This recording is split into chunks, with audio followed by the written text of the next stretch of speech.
Le agradezco mucho a Jean-Paul Bardellini, periodista, consultor en comunicación estratégica y crisis, que me tome la llamada desde Quito, Ecuador. Jean-Paul, gracias por estar con nosotros. Buenos días. Hola Pascal, buenos días, un abrazo a todos los hermanos mexicanos. Igual para ustedes, para los ecuatorianos, de quienes estamos muy pendientes con pues, las imágenes y la información que han surgido, sobre todo de Guayaquil. ¿Cómo están las cosas, Jean-Paul? Porque, bueno, sabemos bien que en las redes sociales existe mucha desinformación y pues preferimos acudir a una fuente directa y experimentada para que nos relate lo que están viviendo los ecuatorianos en el contexto de la contingencia por el COVID-19.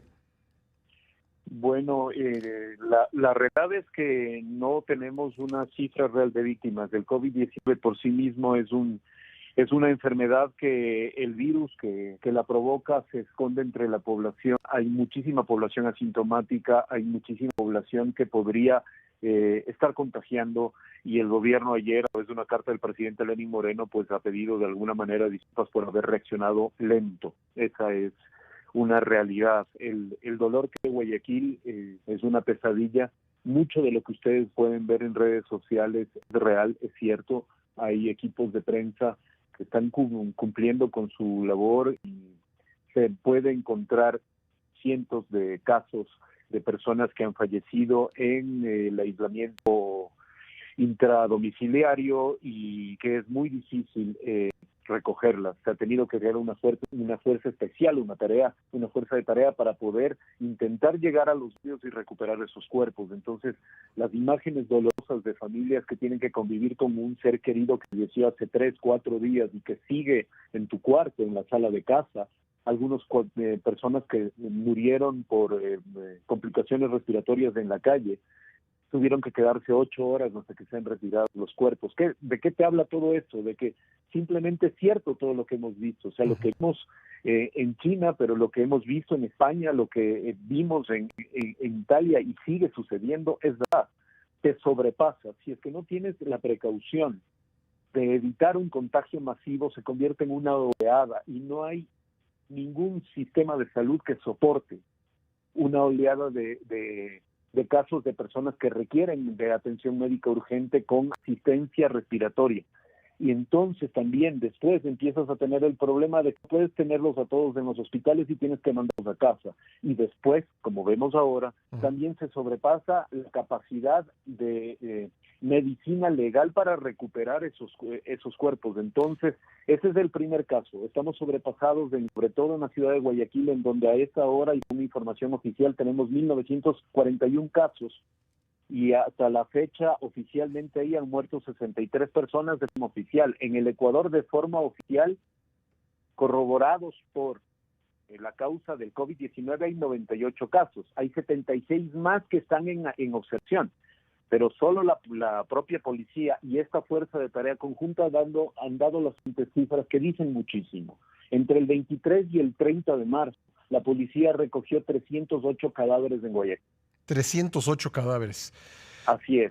Y solamente ayer, uh-huh, esta fuerza de tarea especial que generó el gobierno recogió 150. Tremendas cifras. Uno solo puede imaginar que si están rebasadas las morgues, los servicios legales, como nos dices, los hospitales deben estar pues igualmente rebasados.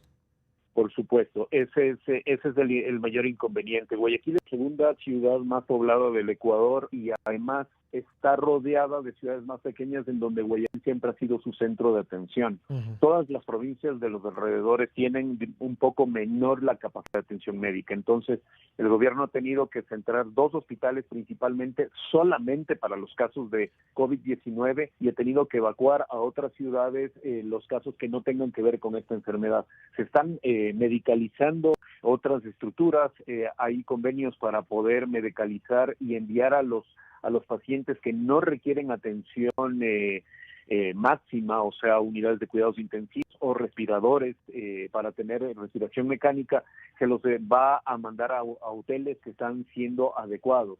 O sea, exactamente lo que hemos visto en Europa y lo que hemos visto en Asia ahora está replicado en Ecuador. ¿Pero por qué? porque las medidas de contención desde la ciudadanía no están dando resultados. Hasta hace pocos días ya la gente como si nada circuló en la ciudad de Guayaquil, y el virus te llega por cualquier lado. La primera contagiada era una mujer humilde que volvía de España después de muchos años de trabajar como migrante, Sí. y llegó a la ciudad de Babahoyo y visitó Guayaquil. ¿Es el caso índice, digamos, el que se considera caso índice? El primero, sí. El primero en Ecuador fue esta señora que llegó a la ciudad de Babahoyo y visitó Guayaquil.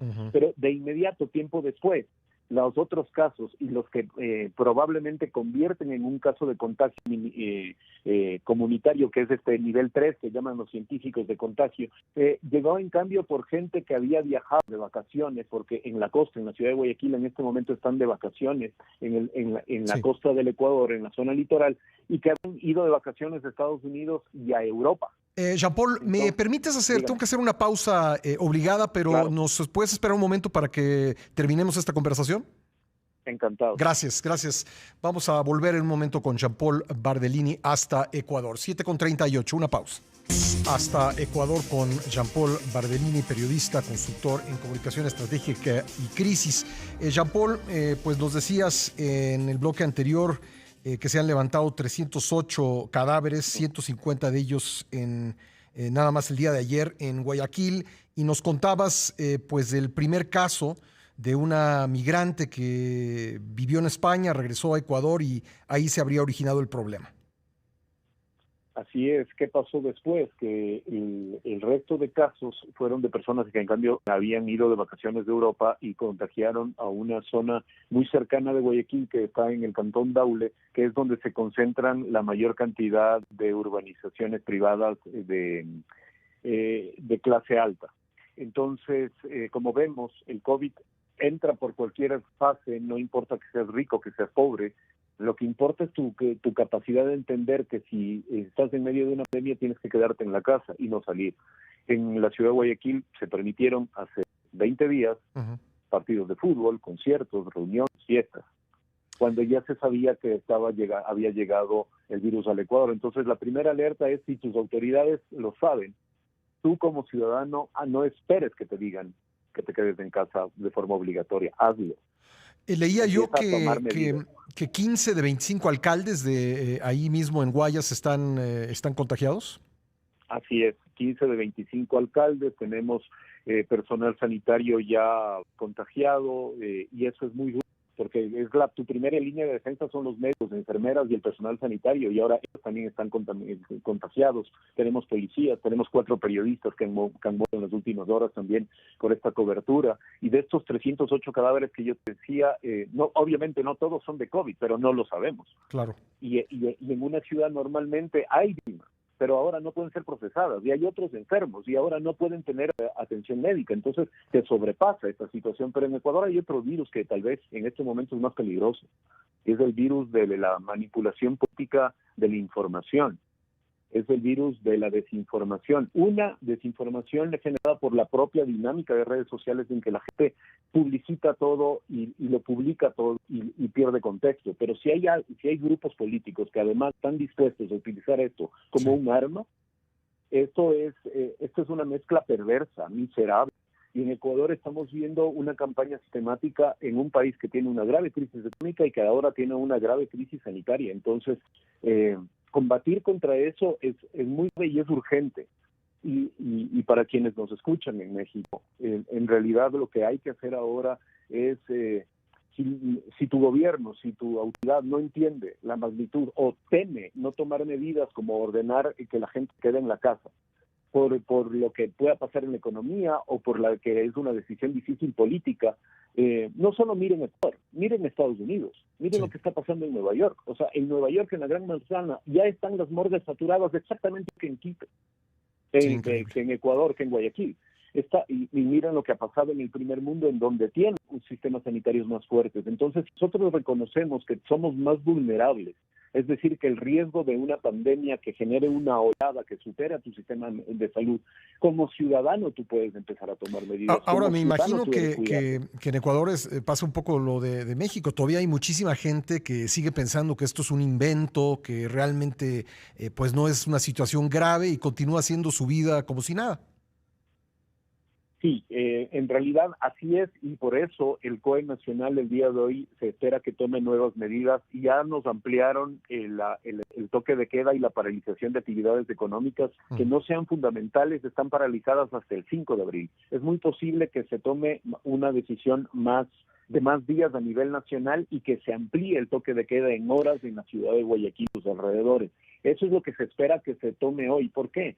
Porque además, entendamos que somos un país del tercer mundo, que somos un país que, como en México y como en la mayoría de Latinoamérica y África, la gente más vive del día a día, que trabaja hoy para comer hoy. Sí. Tú no puedes tener a la gente 16 días guardada en la casa sin dinero para comprar alimentos. Ya se te acabó lo que compraste hace 15 días. Yo he tenido que salir 2 veces a hacer compras. Yo hace 16 días no veo a mis padres, no veo a mis hijos, porque como periodista tengo que salir más que el resto y tengo que ser lo suficientemente responsable como para no llevar a mis seres queridos un virus que a lo mejor lo tengo y soy asintomático. Jean-Paul, aprovecho para preguntarte esto. Me quedan 2 minutos, pero no quiero dejar de preguntártelo. Bien dices que pues muchos que tenemos que estar en la calle, pues tenemos esa sensación de que a lo mejor pues somos asintomáticos, pero podríamos ser contagiosos. ¿Cómo ha funcionado el tema de las pruebas en el Ecuador?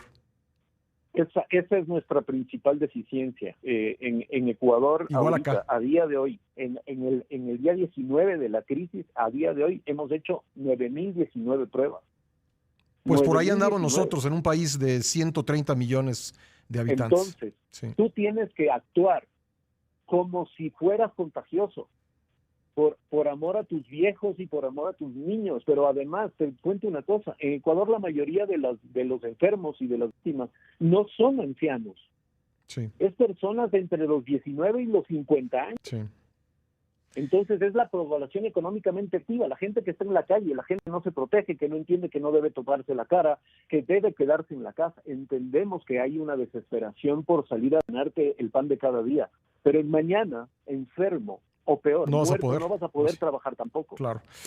Pues Jean-Paul, te agradezco mucho este enlace. Vamos a estar muy pendientes de lo que sucede en Ecuador. La verdad es que pues, nos han conmovido mucho las imágenes, pero queríamos tener una fuente directa para poder entender exactamente lo que está sucediendo. Te mando un fuerte abrazo desde la Ciudad de México.